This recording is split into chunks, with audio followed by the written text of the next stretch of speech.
Let's start on Microsoft, because it was the most powerful company in the world. People were terrified of it. Authorities were trying to constrain it and limit it, and antitrust was the word of the decade in the 1990s.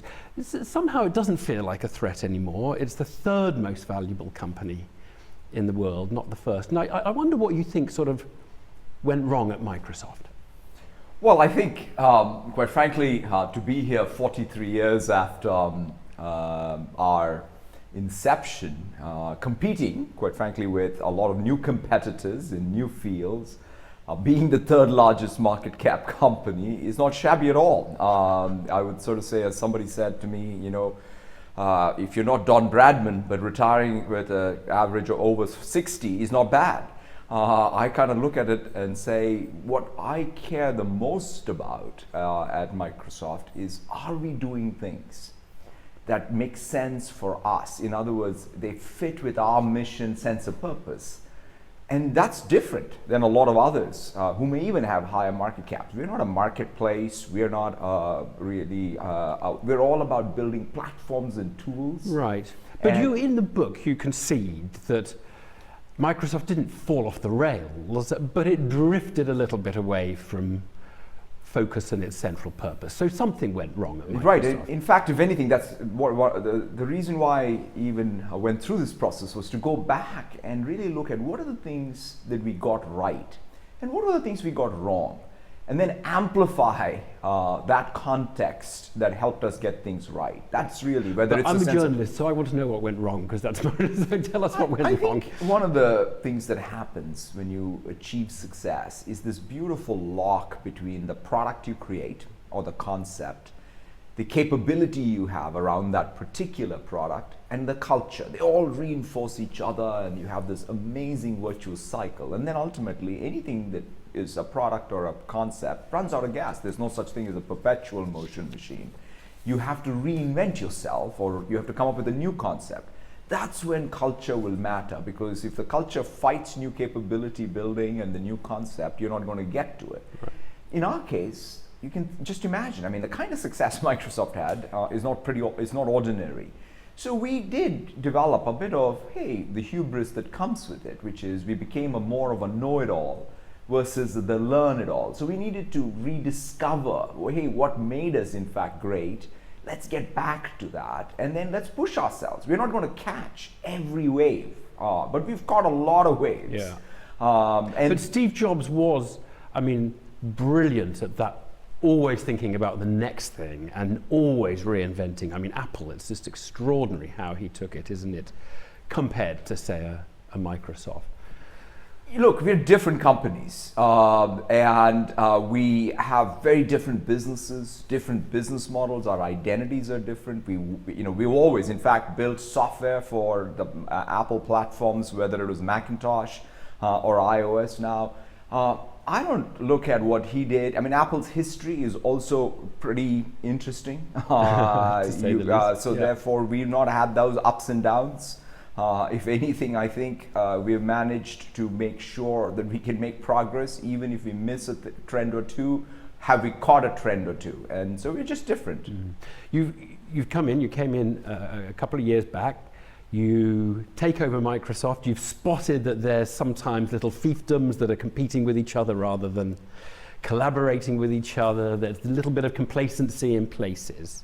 So you want to change this company. You want to bring in a different culture. And the word that sort of comes out of your book is empathy. Now tell us what empathy means in business and why it isn't just a kind of apple and motherhood and apple pie. See, to me, if you say what is innovation and what's the core of our business, it's meeting unmet, unarticulated needs of customers. That's what we have to do every day. There's no way we're going to do any of that if you can't get behind the words even of customers and what they're telling you. You've got to be able to have that intuition, which I believe comes from having that empathy, the deeper sense of empathy. Now, the interesting challenge of developing that intuitional sense is you just can't go to work and say, let me switch on the empathy button and listen to customers.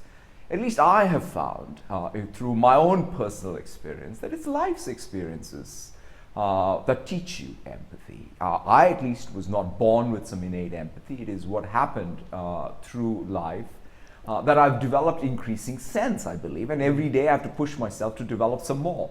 And that to me is core to innovation, because in some sense, when you think about what is the product you want to create, you want to do that intersection between knowing what technology can do, but more importantly, what customers may love. Mm-hmm. That to me is at the core of business. And you talk in the book movingly about your son, born disabled. And did that affect your approach to the business?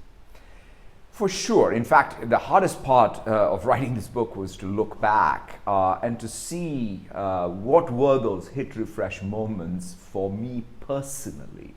Clearly, the birth of my son, who has cerebral palsy, was one such, and perhaps the most profound one. I mean, I was 29 years old, my wife and I were only children. We were all getting ready for the first son of ours. Even an hour before he was born, we were more concerned about the nursery or what would happen in our weekends, and then everything changed. And I watched my wife, in fact, take to her responsibility in terms of caring for him and going from therapy to therapy for multiple years, whereas I was ruining the fact that why did this happen to us? Why did it happen to me? And it's only through watching her that I ultimately realized that nothing had happened to me. In fact, something had happened to my son and what I needed to do to step up. And clearly that realization and changed me as who I was at work, whether with colleagues, as a leader. And that's why I sort of think that empathy is something that you just have to listen to your own life's experiences, but realize that this is not just about you do it in your life, but I think it's at the core of your business as well. And when you originally got the job at Microsoft back in the early 90s, it was interesting because you were asked a test question about what to do with a baby. Just tell us what happened there. That's right. It was after 8 hours of interviews at Microsoft where you were asked to solve all these algorithms on screen, and you do all of that, and the last question by the last interviewer was, what would you do if you find a baby on the street who's fallen? And so I thought, wow, this is some trick question that I didn't learn about, and there must be some very interesting algorithm I missed. And I think about it for a few minutes, and then I say, I'll call 911. The interviewer gets up and walks me out, and he says, when you see a baby on the street fallen, you pick them up and hug them. And so I thought I'd completely blown it, but I did eventually get the job. But it's one such moment where I reflected you learned that empathy is right. I was single at the time. Obviously had not sort of really understood what the immediate reaction is. Right. But it's one of those. Right. So now a lot of people will say, if they read the book, they'll say empathy. What a great word! We want all businesses to be empathetic. We want all business people to be sensitive and to think about society and customers. What we observe in the real world is business. Big business, businesses like Microsoft, held in some disdain and quite a lot of suspicion, that there's a sense that these businesses are forces that need to be contained and restrained. Let's just take some examples, because, for example, the role of search engines, and you have a search engine, Bing, the role of search engines in aiding people, finding material that might tell them how to make a bomb, for example. What do you think society should do to stop the likes of you providing safe spaces for terrorists? I mean, this is a very practical concern at the moment. I mean, overall, we participate in the economy, in the society, and we definitely should be held accountable to participate where we are creating services, creating products that in general or overall are creating a surplus around us and are helping the society move forward, and safety being one such key consideration. So when I think about whether as a search engine or any other content that we may have, we absolutely should be investing on our own to make sure that they're safe places. We're also going to be subject, quite frankly, to what is going to be the oversight of rules and regulations. Okay, so Theresa May at the United Nations last week said that any kind of bomb-making guidance should be taken down within 2 hours of appearing, and we should just force you guys to make sure it's taken down on subject to some punishment. Does that work? The thing that we need really is some stability of a framework of law. See, here's kind of where I come out on all of this. If you look at even our warrant case that we are fighting against the government of the United States, which has to do with, again, national security as well as privacy. You'll need to just explain the case. Right. The case really is about data that is stored in the Irish data center that is being requested. The government is asking in the United States access to that data. And our goal, our responsibility is to protect the privacy of that data for whether it's an individual or an organization. And we need to be very clear that that's what we are going to do unless there is a court order that is legal, that has been issued, and we can be transparent about it. So to me, what we need really is not just in the UK or not just in the US, but we need some new equilibrium, because the internet is global and information does flow. So we need a new law or a new framework of laws that creates some stability versus everyone being arbitrary about it. Right, so firstly it needs to be international and, if you like, some sort of harmonized arrangement so everybody knows. That's and correct. it is not piecemeal across jurisdictions.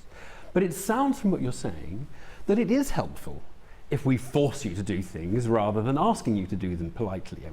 We can say, would you please give us the data? And you'll say, well, that's not a certain enough kind of regulatory position to take. Here's what you force us, you pass a law, and we'll do what you say. And that makes me think, But let's just talk about what does it mean to force. Because ultimately, any government that wants to force something needs to think through what they are really forcing. Because ultimately, progress is only made if you have trust on all sides. So by overreaching by a government, you might in fact sacrifice some of the most timeless values that you care deeply about, like privacy of your citizens. So therefore, being very careful and being very principled, and especially for a democracy, for these things to be actually debated, so that the framework of laws balance out things that we value. It sounds like you're saying transparency is good. So you might need to forego some of my privacy if a government requests that with a court order, but it needs to be transparent. Absolutely. We don't want you kowtowing to governments, but we want you to cooperate with governments. China is a difficult case, isn't it, for you? You're big in China. You own LinkedIn, which is big in China and has been criticized for kowtowing to the Chinese government.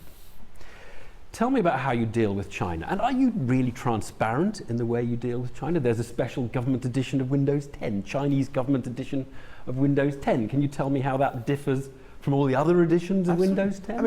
In China, again, we operate in 190 plus countries. There's very different laws in all of these countries, and we are subject to them. So we are not somehow excluded.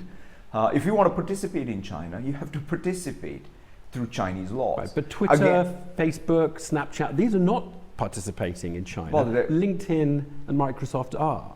Look, I don't want to speak to what others' choices are and whether it's their choice or it's the choice of the Chinese government. You may want to ask them. But I'll tell you what we think about, whether it's LinkedIn or any of our properties. We really are trying to conform to the laws while also being principled in what we will do and not do. There are certain services that we don't operate in China because we believe that what we have to do is earn the trust of end users, and privacy and certain things are more important than participating in China. So we make those decisions. When we are a platform and an infrastructure provider, so we're not just a consumer internet company. Primarily, even LinkedIn is more of a finding of jobs and really creating networks around skills. Very different identity than any other general communications tool. So we look at how can we participate, create surplus in any economy that we participate in. Do you lose sleep over this one though? Because LinkedIn, the conversations in the West that people have on LinkedIn are uncensored, and in China they are to some extent censored. Now you can say, well, people wouldn't be talking politics on LinkedIn anyway. It's a professional platform. but actually they might, and they can't in China because you kowtow to the Chinese government. Do you at least lose sleep over this? I can see that it's obviously an enormous market and very profitable, but do you at least lose sleep over the kind of dilemma of kowtowing to a non-democratic government? Look, at this point, for me to pass judgment on people's governments is just out of place. One of the key things we have to respect is the sovereignty of countries and their forms of government, while being principled on what is it that you value. And to sort of take some Western attitude towards some particular set of forms of government and spring it on the rest of the world may not serve us well at this time when we need to come together as a global community, is my view. I mean, more generally, there is obviously this issue about the relationship, particularly between the internet giants and governments. I think a lot of governments feel the internet giants are bigger than the nations that are trying to regulate them. I wonder if just a couple of examples that might be interesting to hear your view on. Uber, for example. London says, we're taking away your license, we don't like the way you're behaving, you can't operate in London. When you hear something like that, do you think, yeah, this is one up for kind of public authorities taking on a big out of control internet giant? Or do you think this is a Luddite authority just trying to hold back the tide of technology?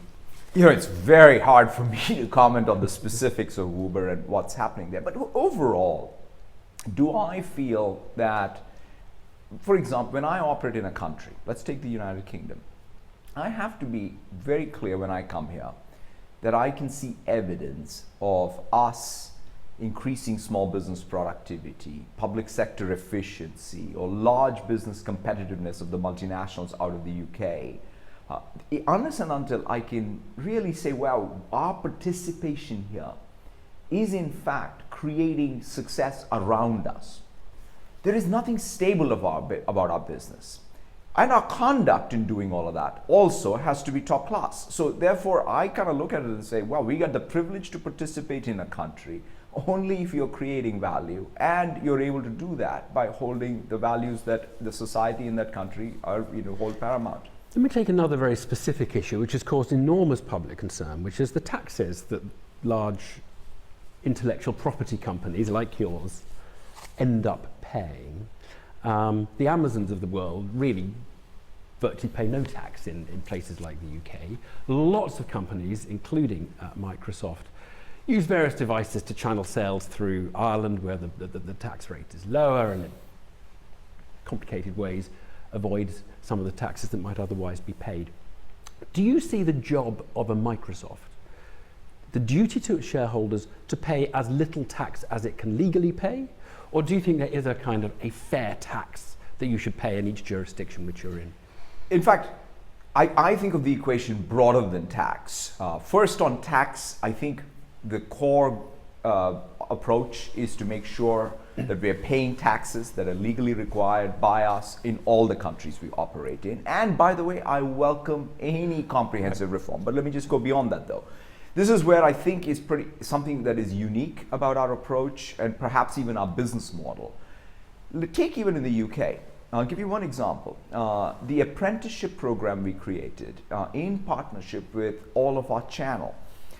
Now, the only reason why that is even possible for us to have created whatever, these 10,000 jobs, and we're now likely to do 30,000 jobs in the next 3 years, or these apprenticeships, is because of all the economic activity that is happening in our ecosystem. But I understand that point, but I think a lot of people say, I don't want you just to pay the taxes, you legally have to pay it. It's not, no one's going to accuse you of actually cheating and writing illegal things on your evading tax. It's about whether aggressive avoidance is acceptable by companies like yours. And do you think it is or not? It's not. Look, I think picking a narrow point of just taxation versus looking at I think the public feel very strongly about this narrow point of taxation. Well, I think we don't have enough tax, and where the money is in companies like yours. I think any country can always throw any multinational out when they feel that they're not creating value in their country, right? It's absolutely within their right. So the key question is, what is it that they will use as criteria for making that decision? Okay. So I would submit that you should evaluate multinationals, but how much surplus have they created in your country in totality? And if it is adding value to your country, you let them operate. If you don't, then you shouldn't. Okay. There has been a backlash. We've talked about some of the specific issues, but you know there's a sort of backlash against globalization, neoliberal economics, the way the world has been operating in the triumph of Silicon Valley over the last 20, 30 years. Does it feel to you like we're at the end of an era, that Trump represents, if you like, a turning point, and Brexit represents a turning point away from an era? I clearly think that we can all learn that beautiful virtuous cycle that we had, where there was productivity growth, there was economic growth because of that productivity, which then led to wage growth. That led for the to very then wealthy, but more for the very wealthy than everybody else. So that's exactly right. At least the entire virtuous cycle, which was all the way from productivity to economics to wage to total equity, is not working as well as it did. So let's now start saying, okay, what are all the challenges? You could say, you know what, productivity, we still probably need it, because that's what's going to be key to economic growth.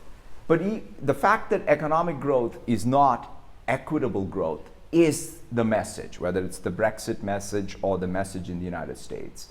I think corporations like ours and everyone else has to go address all of the issues that globalization have led to, where within the country there have been people who have been left behind. In fact, one of the things that we're doing in the United States, we did these TV white space programs in Africa, in Asia, trying to bring broadband connectivity to the last mile, where there was market failure, essentially, because there was no telecommunications company willing to take broadband to those locations. Lo and behold, we find that right outside some of our largest data centers in the United States, there's no broadband connectivity. And so now we are working again to really make sure that we can create these low-cost connectivity solutions. Because if connectivity is something that at least gets people to education and health and on the path. I'm hearing that you accept some of the forces that have led to the disenchantment or backlash against globalization. Does Trump specifically scare you or inspire you? I've had a chance to meet with President Trump twice, once before his inauguration and once after, along with a lot of my industry colleagues. And we had conversations ranging from the importance of immigration to the United States, as well as our need to invest in digital infrastructure and all the other infrastructure, and because of American competitiveness. These are very similar to the conversations I had with the previous administration and the conversations I would have with any head of state. So I think elected officials, leaders of countries have very similar concerns everywhere, which is, especially from a multinational company or a Silicon Valley or a tech company, is what we talked about, which is exactly how are you helping the overall economic growth and economic prosperity in our country. We need to be very articulate and also be tangible in what we're doing. And then at the end of the day, we have to work with the governments to really get action. You're excited in the book by the fourth industrial revolution. A whole lot of technology is coming down the road. They'll mesh together, whether it's quantum computing or all the other areas on which progress has been made. A lot of the public are concerned, for example, about robots, artificial intelligence, displacing us in jobs. You suggest each robot takes away three human jobs. How should society react to that? Should we, as has been suggested this week in this country, potentially have a tax that says tax the robots to pay for the retraining of the workers? Do you think taxing robots is a good idea? Is that a way of marshalling it, or is that Luddite? No, I think there are multiple ways I think about it. The first thing I would say is, if there's artificial intelligence that empowers humans to fully participate in our economy, let's grab hold of it. I'll just give you one small example. In fact, it was started by people in our UK office, where they built this application called Seeing AI, which takes the latest computer vision technology and gives anybody with visual impairment the capability to see. So when you have the opportunity to take someone like that who can now participate in the economy, we should grab hold of that. And then example after example of that. But then let's get to your core question. If there is automation and there's displacement, what do we do? I think there are multiple things we should do. One of the things that I'm excited about is even let's create a feedback. Let's not fall for this lump of labor fallacy completely. Let us really help skill people, whether they're in schools or whether they're being displaced at work, to find their next job. In fact, the City of London is working using LinkedIn data, taking the taxpayer money. I believe they take something like £7 million for digital skills, where they're using the network data to say what skills should we train people on so that they can be more prepared for the jobs of the future. That type of activity is one. And then ultimately, we do need new jobs. Some with the machine, some could be people on people jobs. So I do believe we have a more comprehensive way to go at it before we think that all jobs are going away because of automation. And you also asked, if there's a return on capital and there's no return on labor, that's not stable. We can go back to the Industrial Revolution and learn from that and then figure out how to get that balance back. Satya Nadella, nice to talk to you. Thank you so much.